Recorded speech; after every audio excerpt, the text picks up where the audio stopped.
जय माता दी। हर हर महादेव। कैसे हैं आप सभी? आशा करता हूँ आप सभी अच्छे होंगे, स्वस्थ होंगे। माता रानी आप सभी की मनोकामना पूरी करे। आज की इस वीडियो में मैं आपको गुरु गोरक्षनाथ जी का एक मंत्र बताने वाला हूँ और मैं आपको ये बताऊंगा कि कैसे आप इस मंत्र को सिद्ध करके गुरु गोरक्षनाथ महाराज की कृपा प्राप्त कर सकते हैं, उनकी सिद्धि प्राप्त कर सकते हैं और उनकी सिद्धि प्राप्त करके, उनकी शक्ति प्राप्त करके आप अपना कोई भी कार्य गुरु गोरक्षनाथ महाराज से करवा सकते हैं। कृपा प्राप्ति के लिए, आशीर्वाद प्राप्ति के लिए देखिए, गुरु गोरक्षनाथ नाथों के नाथ हैं, महानाथ हैं और वो भगवान शिव का अवतार माने जाते हैं, क्योंकि गुरु गोरक्षनाथ जी का प्राकट्य किसी गर्भ से नहीं हुआ था, यानी कि वो किसी स्त्री के गर्भ से नहीं जन्मे थे। वो स्वयंभू हैं, वो साक्षात धरती माता के पुत्र हैं। धरती के गर्भ से वो जन्मे थे। गुरु गोरक्षनाथ महाराज सिद्धों के भी सिद्ध हैं, महासिद्ध हैं। स्वयं शिव अवतारी वो गुरु गोरक्षनाथ महाराज हैं। यहाँ तक कि गुरु गोरक्षनाथ की महिमा इतनी भारी है कि वो अपने गुरु से भी ऊपर होकर के पूजे जाते हैं। यानी कि गुरु गोरक्षनाथ महाराज के नाथ परंपरा में जो सबसे पहले नाथ हुए, जो दादा गुरु मच्छेंद्र नाथ, यानी कि मच्छेंद्र नाथ हुए नाथ परंपरा में, आगे भगवान दत्तात्रेय हुए, ऐसे परंपरा चलती गई। तो गुरु गोरक्षनाथ जी का ऐसा प्रभाव इस ब्रह्मांड में है, ऐसी उनकी शक्ति का चमत्कार इस ब्रह्मांड में है कि वो अपने गुरु से भी ऊपर होकर के पूजे जाते हैं। ठीक है, भले से पूजे जाते हैं, लेकिन गुरु गुरु होता है, चेला चेला होता है। तो गुरु गोरक्षनाथ या गोरखनाथ बहुत ही सिद्ध हैं और आप ये कह लो कि अभी भी, यानी कि ये जो कलयुग चल रहा है, कलयुग में भी उनकी शक्ति विद्यमान है। आप अगर सच्चे मन से गुरु गोरखनाथ महाराज को याद करते हैं, उनका नाम लेते हैं या उनके मंत्र का आप जाप करते हैं, तो आप उनकी शक्ति को अपने आसपास महसूस करोगे, उनकी ऊर्जा को अपने आसपास आप महसूस करोगे, फील करोगे। डेफिनेटली, गारंटी के साथ मैं कह रहा हूँ। जो मैं आपको मंत्र बताने वाला हूँ, आप इस मंत्र को जप करके देख लेना। उनकी शक्ति आपको ना प्राप्त हो जाए तो आप जो कहोगे वो मैं सुनने को तैयार हूँ। गुरु गोरखनाथ जी सिद्धों के सिद्ध हैं, नाथ परंपरा के प्रचारक हैं, प्रसारक हैं।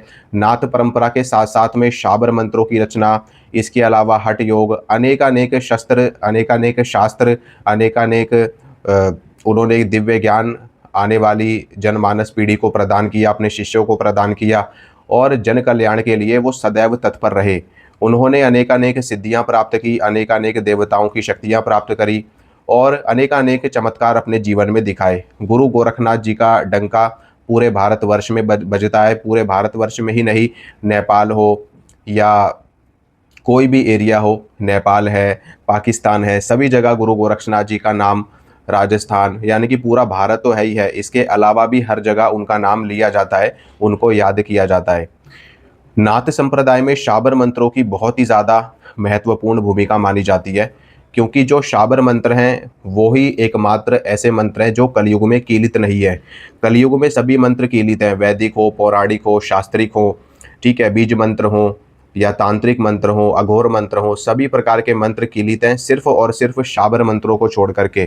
केवल भगवान शिव ने शाबर मंत्रों को कीलित नहीं किया, बाकी सभी मंत्रों को कीलित कर दिया था। इसीलिए शाबर मंत्रों का प्रभाव अन्य मंत्रों के मुकाबले बहुत ज़्यादा देखा जाता है। एक तरफ आप सामान्य मंत्र यानी कि वैदिक मंत्र या तांत्रिक मंत्र का जाप करके देख लो, एक तरफ आप शाबर मंत्रों का जाप करके देख लो, दोनों की शक्ति में अंतर आपको साफ साफ दिखाई देगा। शाबर मंत्र बहुत तेज काम करते हैं, बहुत तेज ये शक्तियों को जागृत करते हैं। शाबर मंत्रों के माध्यम से सिद्धि प्राप्त करना, शक्ति के दर्शन करना, देवता के दर्शन करना, सवारी प्राप्त करना या कोई भी अपना कार्य सिद्ध करवा लेना, ये शाबर मंत्रों के माध्यम से आप कर सकते हैं। शाबर मंत्रों की रचना गुरु गोरखनाथ महाराज मच्छेंद्र नाथ जी ने करी है। आगे इनके शिष्यों ने भी अनेक अनेक मंत्रों की रचना करी है और आगे अनेक अन्य भी साधु संत महात्मा नाथ परंपरा में ऐसे हुए हैं जिन्होंने अनेक अनेक शाबर मंत्रों की रचना करके लोगों के कल्याण के लिए, जन कल्याण के लिए इन मंत्रों को आगे प्रदान किया है। तो शाबर मंत्र गुरु गोरखनाथ जी के बनाए हुए मंत्र हैं, जिनका जाप करके आप किसी भी देवता की सिद्धि प्राप्त कर सकते हैं बहुत ही सरलता से।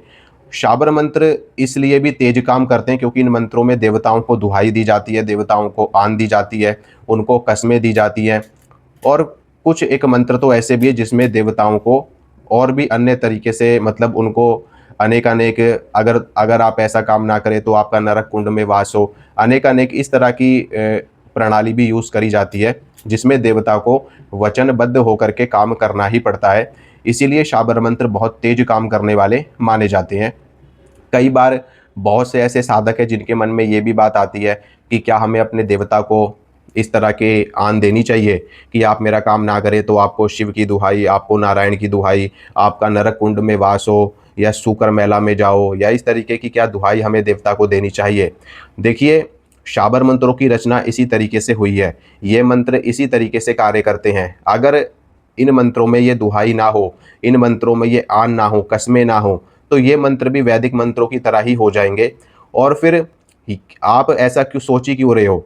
अगर ऐसा कुछ होता तो गुरु गोरक्षनाथ महाराज, मच्छेंद्रनाथ या नौनाथ 84 सिद्ध इन मंत्रों की रचना करते ही क्यों कि जिसमें देवता को कष्ट हो। तो ऐसा कुछ भी नहीं है, देवता को कोई कष्ट नहीं होता इन मंत्रों से। जब इन मंत्रों को स्वयं शंकर ने रचा है, शंकर के अवतार ने रचा है, तो इन मंत्रों को जपने में संदेह किस बात का। यहाँ तक कि अगर आप बजरंग बाण का पाठ करते हैं, बजरंग बाण जो कि गोस्वामी तुलसीदास जी के द्वारा रचित है, उसमें भी ऐसी लाइन आती है, ऐसे शब्द आते हैं, उठू उठू चलू तो ही राम दुहाई, पाए परोकर जोरी मनाई। तो हनुमान जी को भी राम जी की दुहाई दे करके गोस्वामी तुलसीदास जी ने बजरंग बाण में उनको दुहाई दे करके उनसे काम करवाया है। तो इसमें निश्चित रूप से कोई भी ऐसी संशय वाली बात नहीं है। इसलिए आप भी अपने मन में ऐसी बात मत लाओ। जो भी बहुत से ऐसे सच्चे भक्त हैं जो अपने देवता से बहुत प्रेम करते हैं, बहुत ही मन में श्रद्धा है, तो उनके मन में ऐसे भाव आते हैं कि क्या हमें अपने इष्ट को ऐसी दुहाई देनी चाहिए। देखिए, अगर आपका रिश्ता बहुत ही प्रेम पूर्वक है, श्रद्धा है बहुत ही ज़्यादा, या ना भी हो, वैसे तो शाबर मंत्रों को करने में कोई भी दिक्कत नहीं है, क्योंकि इन मंत्रों की रचना ऐसे ही की गई है और नौनाथ 84 सिद्धों ने इनको रचा है, जो कि स्वयं में ही अवतारी हैं। नौनाथ 84 सिद्ध सभी के सभी अवतारी है।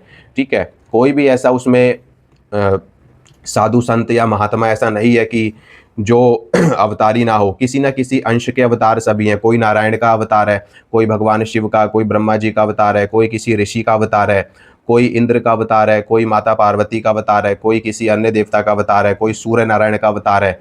तो ऐसा आप सोचे ही ना, देवताओं ने पहले ही इन चीज़ों को सोच रखा था और तभी इन मंत्रों की रचना हुई। नहीं तो इन मंत्रों की रचना ही क्यों होती फिर, अगर देवताओं को दुहाई देने से, आन देने से, कसम देने से, या गालियाँ देने से, या इस तरह की बातें जो शाबर मंत्रों में आती हैं कि देवता को दिक्कत हो रही है, ऐसा कुछ भी नहीं होता है। आप निसंकोच होकर के, निसंदेह होकर के मंत्र का जाप करें, आपको लाभ मिलता है। लेकिन ये जो शाबर मंत्र होते हैं, ये गुरुमुखी विद्या होती है, यानी कि ये गुरु शिष्य परंपरा में चलते हैं। मेरे चैनल पे अनेकानेक शाबर मंत्र मैंने डाल रखे हैं जन कल्याण के लिए, लोगों की भलाई के लिए। लेकिन फिर भी आप किसी भी मंत्र का अगर जाप करते हैं मेरे चैनल से लेकर के, तो अपने गुरु से आप आज्ञा लें, अपने गुरु से अनुमति लें, उसके बाद ही मंत्रों का जाप करें। क्योंकि शाबर मंत्र बहुत ही तेज काम करते हैं, ये प्रचंड इनकी ऊर्जा होती है, ये तुरंत फल देने वाले होते हैं। ऐसे में अगर कोई शक्ति आपको प्राप्त हो गई, कोई शक्ति आपके पास में आ गई, आप उस शक्ति को संभाल नहीं पाए, तो आपको दिक्कत बन सकती है। आपकी कुंडलिनी शक्ति विकृत हो सकती है और आपको देवता दंडित भी कर सकते हैं। इसलिए अपने गुरु से आज्ञा लेकर के, गुरु से अनुमति लेकर के ही शाबर मंत्रों का जाप करना चाहिए। गुरु गोरक्षनाथ महाराज की कृपा प्राप्ति हेतु मैं आज आपको एक मंत्र भी देने वाला हूँ। इस मंत्र का जाप करके आप गुरु गोरक्षनाथ जी की असीम कृपा प्राप्त कर सकते हैं, उनकी सिद्धि आप प्राप्त कर सकते हैं। और अगर वो आपके कुल देवता हैं, आपके इष्ट देवता हैं, या आप उनको मनाना चाहते हैं, तो आप इस मंत्र से उनको मना सकते हैं। अगर आपको इस मंत्र की पूर्ण सिद्धि प्राप्त हो जाती है और गुरु गोरक्षनाथ जी की आपको साक्षात सिद्धि हो जाती है, तो निसंदेह आप तंत्र मंत्र और यंत्र के इतने बड़े विद्वान हो जाते हैं, तंत्र परंपरा के इतने बड़े विद्वान हो जाते हैं कि जिसके बारे में कुछ भी कहना सूर्य को दीपक दिखाने के समान है। हजारों लाखों शाबर मंत्र आपको बिना पढ़े, बिना याद किए ही आपको कंठस्थ हो जाएंगे अगर आपको गुरु गोरक्षनाथ जी की सिद्धि हो जाती है।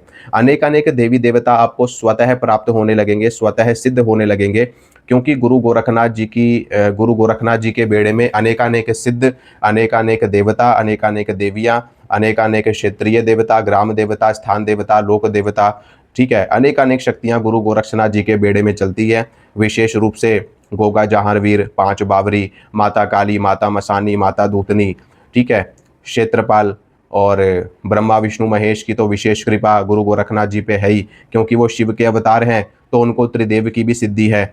यहाँ तक कि उनको अनेकानेक अष्ट सिद्धियाँ, 9 निधियाँ गुरु गोरखनाथ जी को प्राप्त हैं। तो वो स्वयंभू हैं, सर्वज्ञ हैं। उनका नाम लेने मात्र से, उनकी सिद्धि कर लेने मात्र से आपको समस्त शक्तियों की सिद्धि होनी शुरू हो जाती है, क्योंकि गुरु गोरखनाथ जी गुरुओं के गुरु हैं, नाथों के नाथ हैं, महानाथ हैं। इसलिए उनका जाप करके आप कृपा प्राप्त कर सकते हैं। अगर आप गुरु गोरखनाथ की परंपरा से हैं, नाथ संप्रदाय से हैं, तो ये तो आपके लिए बहुत ही अच्छा है, बहुत ही उत्तम है। अगर आप नहीं भी हैं तो भी आप गुरु गोरखनाथ जी की साधना करके आप लाभ ले सकते हैं, फ़ायदा उठा सकते हैं। जो मैं आपको मंत्र बताने वाला हूँ, इस मंत्र की साधना आप 21 दिन की, 11 दिन की या फिर 41 दिन की कर सकते हैं। ठीक है, ये तो अनुष्ठान का एक तरीका है। आप इस मंत्र का जाप नियमित रूप से भी कर सकते हैं, यानी कि निरंतर आप जाप भी कर सकते हैं। अगर आप निरंतर भी इस मंत्र का जाप करते रहते हैं, रोज़ 11 माला, 21 माला, 31 माला या 51 माला, तो भी आपको गुरु गोरक्षनाथ महाराज की सिद्धि प्राप्त होनी शुरू हो जाती है। उनका दर्शन, उनकी सवारी आपको मिलती है और उनकी कृपा आपके ऊपर होती है। ठीक है, अनुष्ठान की विधि अलग होती है, नियमित विधि अलग होती है। अनुष्ठान जब हम किसी देवता का करते हैं या किसी मंत्र का अनुष्ठान हम करते हैं, तो उसमें हमको सभी नियमों का पालन करना पड़ता है। जैसे ब्रह्मचर्य का पालन करना, भूमि शयन करना, सात्विक आहार, सात्विक भोजन या एक समय भोजन करना या केवल फलाहार पे रहना। ठीक है, बाल नहीं कटवाने, नाखून नहीं कटवाने, इसके अलावा क्रोध नहीं करना, कोई लोभ लालच नहीं दिखाना। ठीक है, किसी के घर का खाना पीना नहीं। तो अनेक अनेक नियम अनुष्ठान में होते हैं, लेकिन दैनिक पूजा में, नियमित पूजा में कोई भी नियम नहीं होते। वहाँ पे आप सभी कार्य करते हुए आप अपनी साधना को कर सकते हैं। इसलिए जो नियमित साधना होती है वो सबसे अच्छी मानी जाती है, यानी कि रोज की पूजा, दैनिक पूजा, प्रतिदिन की पूजा। तो जो मैं आपको मंत्र बताने वाला हूँ, इस मंत्र का जाप आप अपनी प्रतिदिन की पूजा में शामिल कर सकते हैं और गुरु गोरखनाथ जी की कृपा प्राप्त कर सकते हैं, उनकी सिद्धि प्राप्त कर सकते हैं। देखिए, किसी भी देवता की सिद्धि प्राप्त करना इतना भी सरल नहीं होता।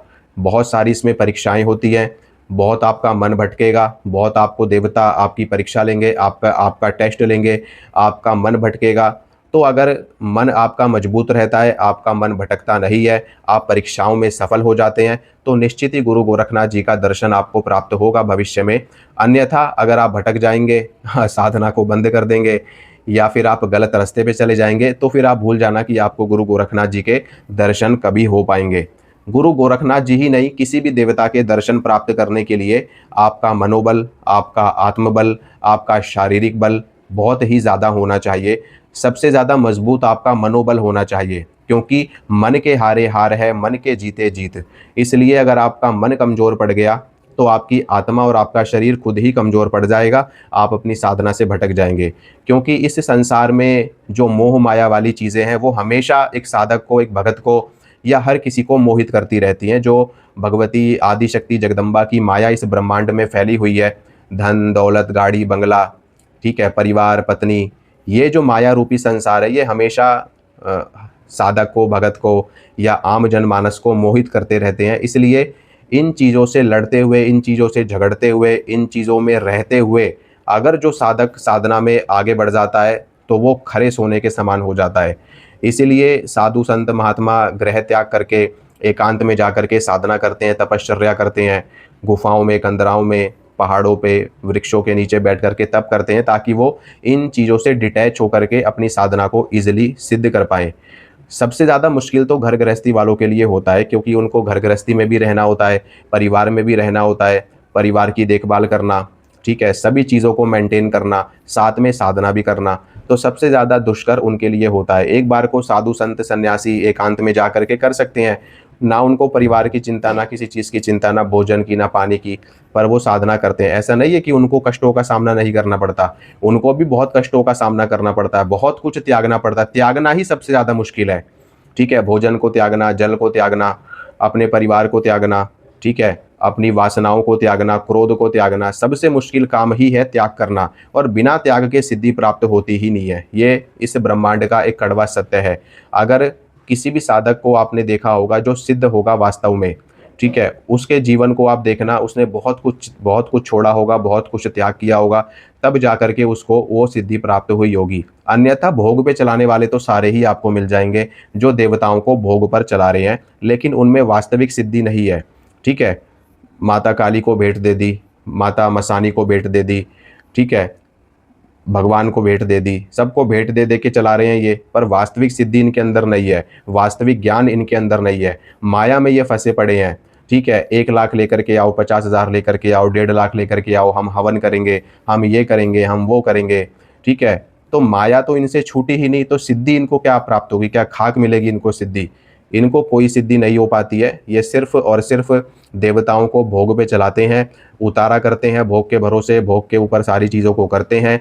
कई बार उसमें इनको उसमें क्या, कई बार सफलता मिल जाती है, कई बार नहीं भी मिलती।